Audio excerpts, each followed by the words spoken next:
नमस्कार, मैं हूं नगमा और आप देख रहे हैं हम लोग। आज फिर नेपाल और भारत की धरती हिल उठी। शनिवार को 7.9 इंटेंसिटी के भूकंप के बाद आज रविवार की सुबह 6 बजे से लेकर दोपहर 12:40 तक कई बार भूकंप के तेज झटके महसूस किए गए हैं। नेपाल की राजधानी काठमांडू और मलबे में फर्क करना मुश्किल हो रहा है। नेपाल में जलजले में मरने वालों की तादाद अब तक 2250 हो गई है। 4000 से ज्यादा लोग घायल हैं।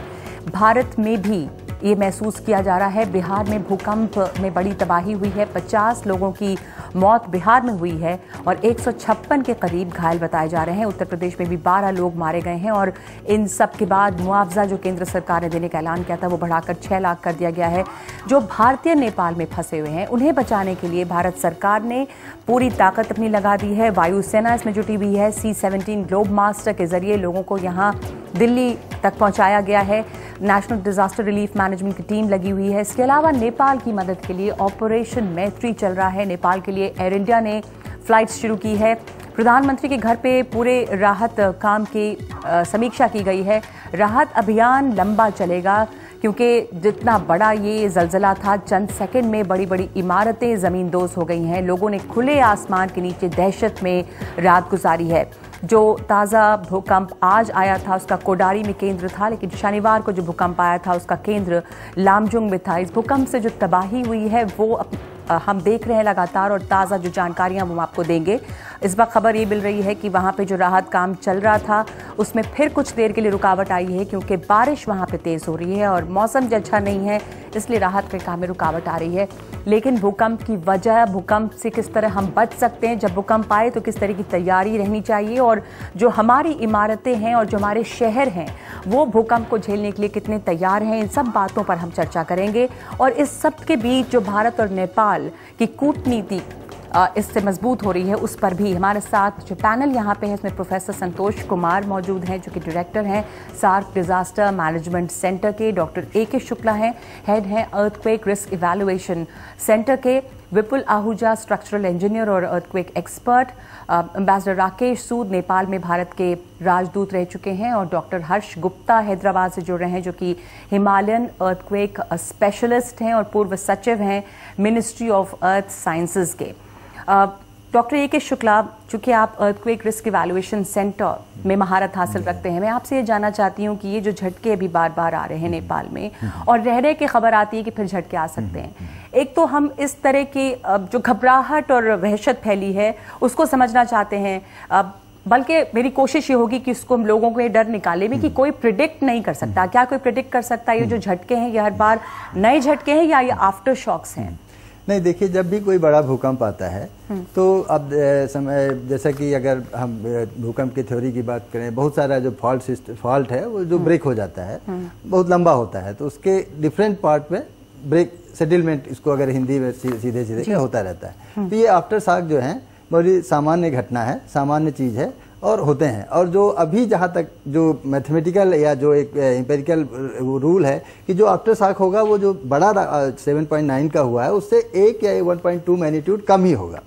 तो सावधानी, घबराने के बाद इस पर इसलिए ये है, जो सावधानी बरतनी चाहिए वो ये है कि जो अभी घर 7.9 मैग्नीट्यूड से या कल जो अर्थक्वेक आया था उससे जो घर डैमेज हो गए, जो ऑलरेडी उसमें अगर क्रैक हो चुका है या कुछ हो चुका है तो उनको नहीं इस्तेमाल करना चाहिए, उनमें रहने की नहीं रहना चाहिए। क्योंकि अब अगर कोई आफ्टर शॉक आएगा, अभी तो आज 6.9 का है, 5 का भी आएगा तो वो नुकसानदेह होगा। तो एक तो सावधानी यह है कि उनको छोड़ देना चाहिए। लेकिन अभी तक जो कोई भी घर नहीं डैमेज नहीं हुआ है, 7.9 से नहीं हुआ, कल अर्थक्वेक आए उससे नहीं हुआ, आज अर्थक्वेक आए हैं नहीं हुआ, तो उनमें रहने में कोई अब डर नहीं है, उनमें आप आराम से रह सकते हैं। क्योंकि अब काफ़ी कुछ उनका हो गया, उसमें डैमेज नहीं है, तो अब उसमें संभावना कम है। क्योंकि अब जो अर्थक्वेक आएगा वो बड़ा नहीं होगा, इससे अब ये पक्के तौर पे कहा जा सकता है कि बड़ा नहीं होगा या कोई ताज़ा झटका नहीं होगा, ये सब आफ्टर शॉक्स होंगे। आज जो अर्थक्वेक आया था वो एक फ्रेश अर्थक्वेक, नहीं, ताज़ा फ्रेश तो नहीं कहेंगे, वो वही उसी का आफ्टर शॉक्स मैंने बताया,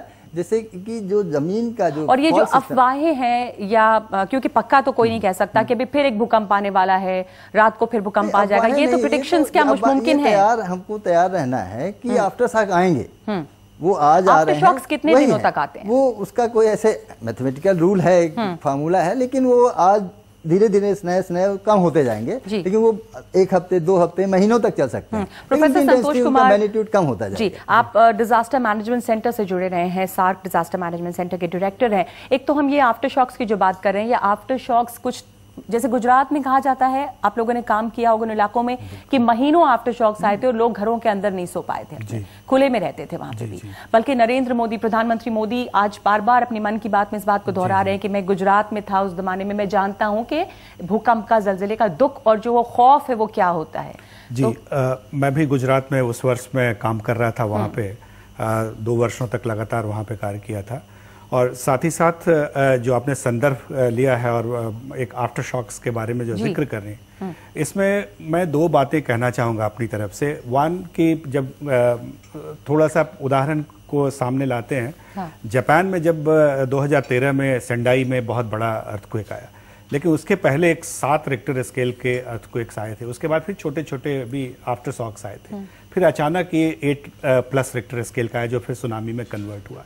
तो ये एक जियोलॉजिकल और सेस्मोलॉजिकल इंफॉर्मेशन ज़रूरी है, इसका इन्वेस्टिगेशन होना चाहिए कि क्या आफ्टर शॉक जो हम कहते हैं कि इसके बाद बिल्कुल मैग्नीट्यूड कम हो जाएगा या इंटेंसिटी कम हो जाएगी, एक इन्वेस्टिगेशन करके और एक पब्लिक स्टेटमेंट इस पे साइंटिफिक कम्युनिटी की तरफ से आना चाहिए। इस तरह के जो वो कितने दिनों में मुमकिन हो सकता है? वो ये तो आंकड़ों के आधार पे देख सकते हैं, पुराने जितने भी अर्थक्वेक्स हुए हैं उसमें आफ्टर शॉक्स की एनालिसिस हो सकती है और उसके आधार पे एक मुमकिन जानकारी जो हो सकती है। क्योंकि अर्थक्वेक के साथ एक सबसे बड़ी जो हमारी एक असमंजसता है कि वो प्रेडिक्टेबल नहीं है, उसको हम प्रेडिक्ट नहीं कर सकते, अनुमानित रहता है।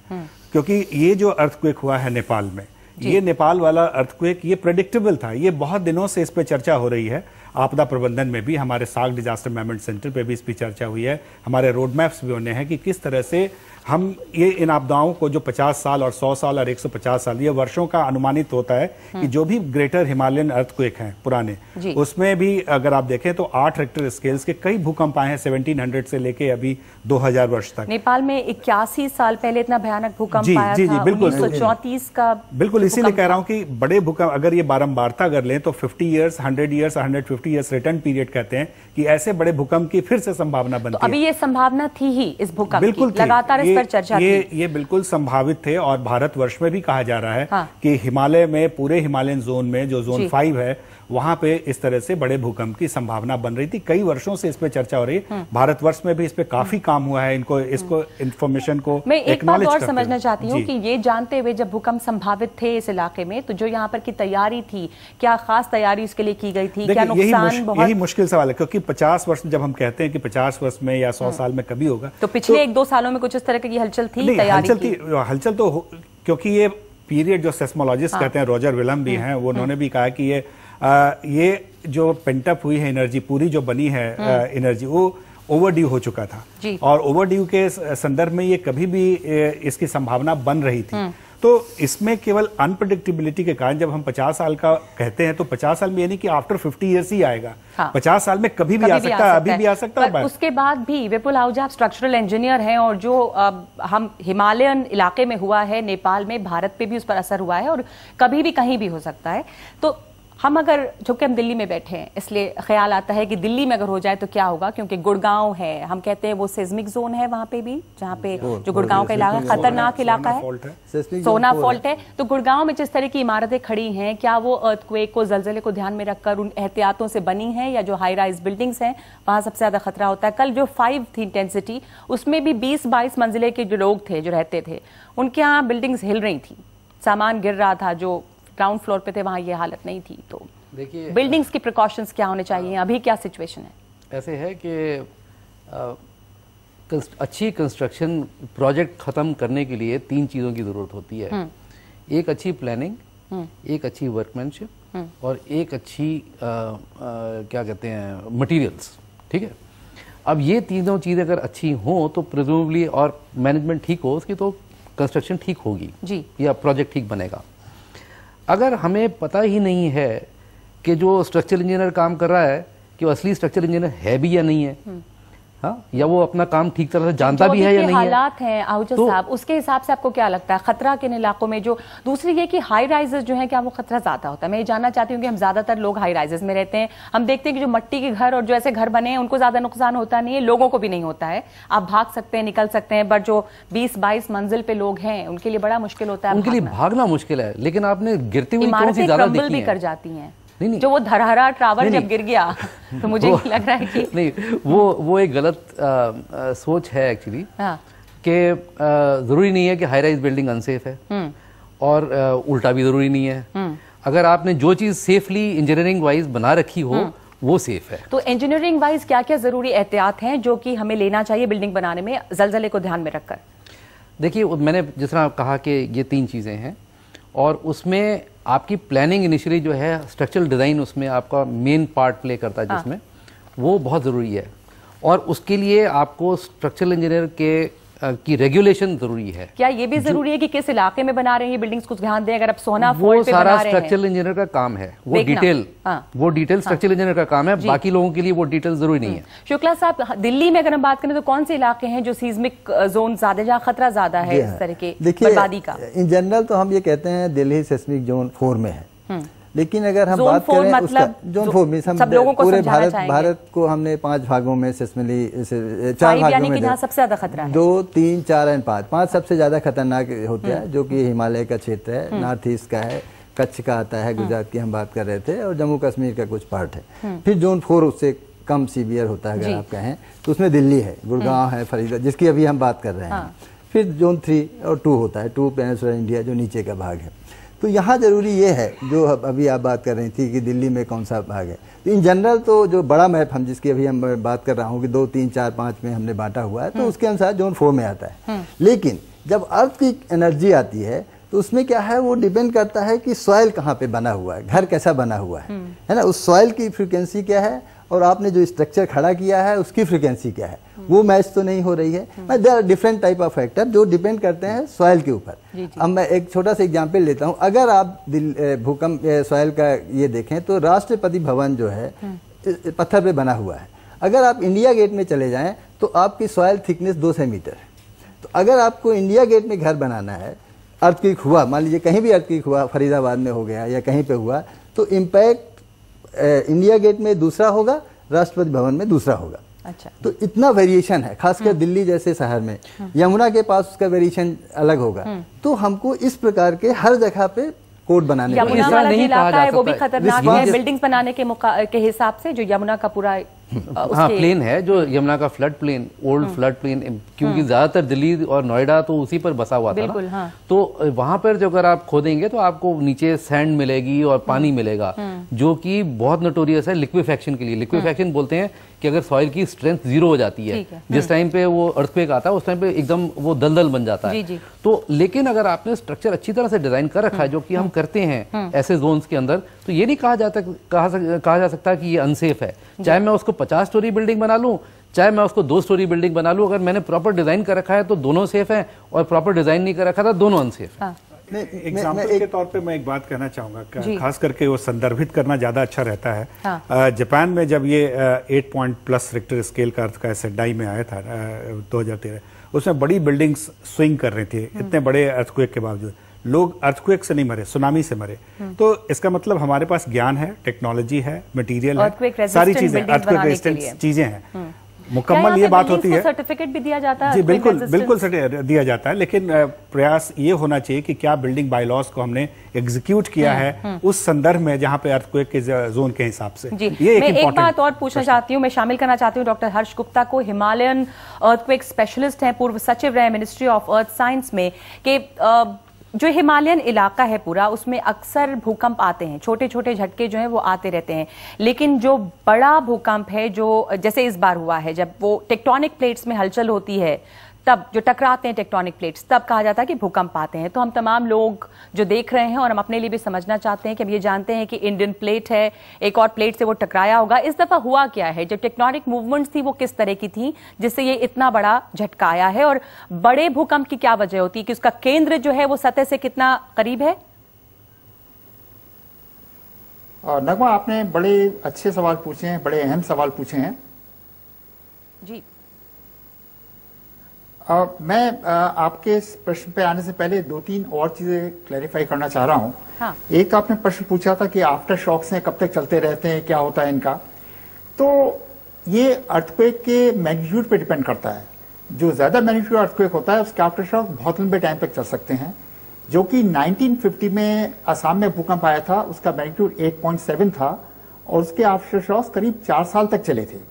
और एक 1952 का आफ्टर शॉक तो 8 मैग्नीट्यूड का था।